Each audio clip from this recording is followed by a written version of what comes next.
ఒక 5 ఏళ్ల చిన్నమ్మాయి పొరపాటున ఒక ల్యాండ్ మైన్‌పై కాలు వేసింది.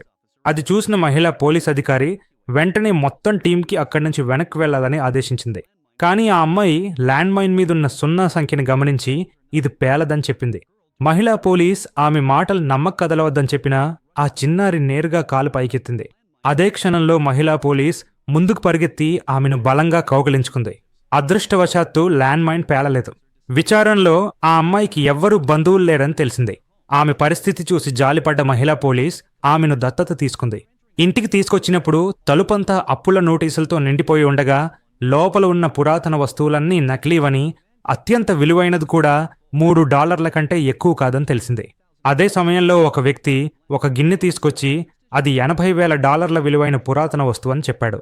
ఆ అమ్మాయి ఒక్క చూపులోనే అది నకిలీ అని గుర్తించినా గిన్నె చుట్టి ఉన్న చిత్రం $3 లక్షల విలువైనదని గమనించి గిన్నె కొనాలని చెప్పింది. మహిళా పోలీస్ అనుమానపడినా అమ్మాయి డబ్బు చెల్లించమని పట్టుబట్టడంతో ఆ వ్యక్తి డబ్బు తీసుకుని వీళ్ళిద్దరూ మూర్ఖుల్ని అనుకుంటూ వెళ్ళిపోయారు. అతను వెళ్ళాక అమ్మాయి గిన్నె నకిలీ అని చెప్పడంతో మహిళా పోలీస్ కోపపడబోతుండగా ఆ చిత్రం చాలా విలువైనదని, తాను ప్రతి వస్తువు విలువ చూడగలని చెప్పింది. కానీ ఆమె నమ్మలేదు. చివరకు ఒక పురాతన వస్తువుల దుకాణానికి తీసుకెళ్లగా అక్కడున్నవాళ్ళు నవ్వారు.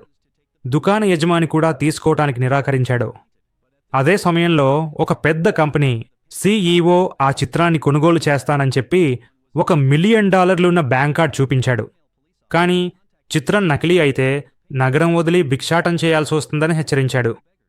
తర్వాత రోజు అతనే ఫోన్ చేసి ఆ చిత్రం వేలంలో $3 మిలియన్ అమ్ముడుపోయిందని చెప్పడంతో మహిళా పోలీస్కు ఆ చిన్నమ్మాయికి నిజంగానే అసాధారణ శక్తి ఉందని పూర్తిగా అర్థమైంది.